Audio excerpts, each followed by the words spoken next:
Thank you. I have been a big girl all my life.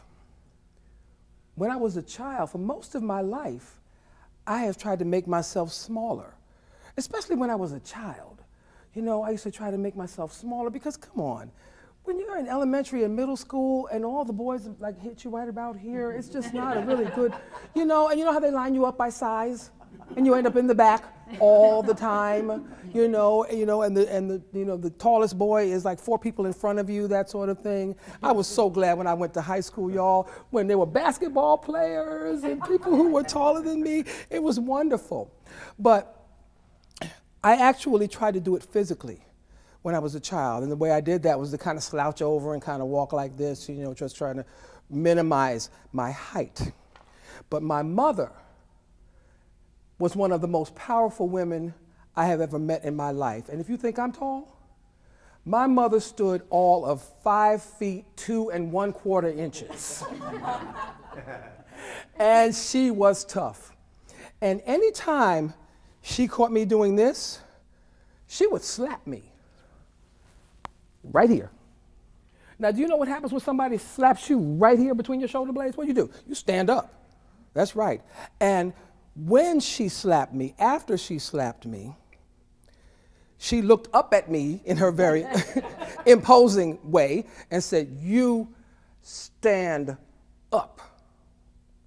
And since I'm not a big fan of pain, she didn't have to hit me too many times for me to figure it out. And then, of course, as I grew and got older, and the boys got taller, that helped a lot too, I have to say. As I grew and I got older, I realized the benefit of standing up and having good posture. You can breathe a whole lot better and that sort of thing. So I was okay then, but then when I became an adult and a professional, it became more figurative. What I realized was I found myself in competition, in these competitions, and it happened quite often. I would be in competition that I was unaware of, and I wasn't even participating in. I'd be in competition with these people who were attracted to and or intimidated by my size, my confidence, my stature, my voice. And what I realized was these people were attracted to who I was, but they wanted to diminish me. Because for some reason, they felt like I was in some kind of a competition with them.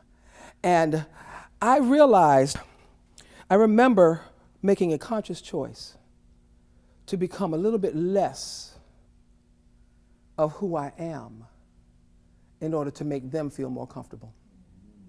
But you know what I found out, y'all? I found out that it didn't matter what I did.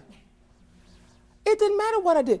I was going to be powerful no matter what I did. I was going to be tall no matter what I did. I was going to be strong no matter what I did. I was going to be intelligent, articulate, beautiful, no matter what I did. And those people who were intimidated by me were going to be intimidated no matter how I tried to hide who I was. So I decided that it would be a good idea for me to just be who I am. And I want to share with you one of the ways that I kind of got to that. Good friend of mine, Norma Juarez, and I were involved in a situation in which we both felt as though people, women of color, were not treated exactly as fairly as other people were being treated. And when we got out of that situation, Norma sent me a copy of Marianne Williamson's poem, Our Deepest Fear. Now, some of you have probably, I see some people nodding out there, I see you nodding out there, that you probably have heard this, but you haven't heard me read it. and just looking at a computer screen or just reading a book is kind of boring, so how about we do it this way, okay? Yeah. It is our light and not our darkness that most frightens us. Our deepest fear is not that we are inadequate. Our deepest fear is that we are powerful beyond measure. It is our light, not our darkness, that most frightens us. We ask ourselves, who am I to be brilliant, gorgeous, talented, and fabulous? Actually, Who are you not to be?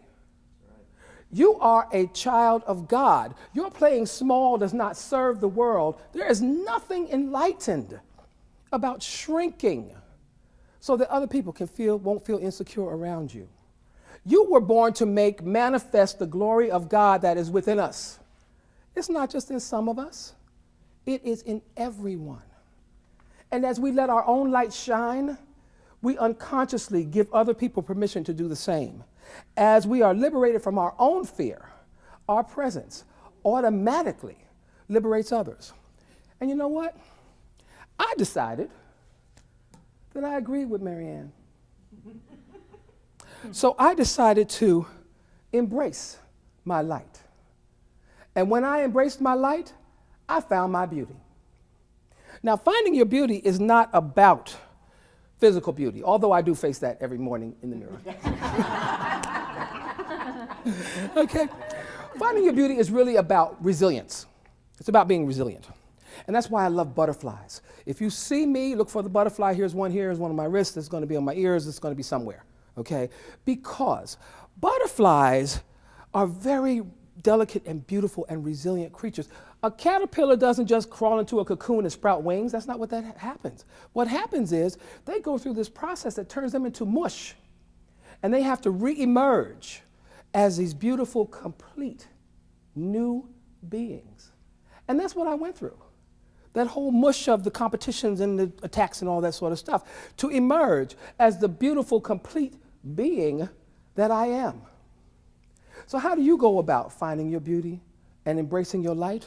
Number one, you seek strong, healthy relationships. Number two, you develop strategies to help you to overcome adversity. Number three, you get to know yourself very, very well.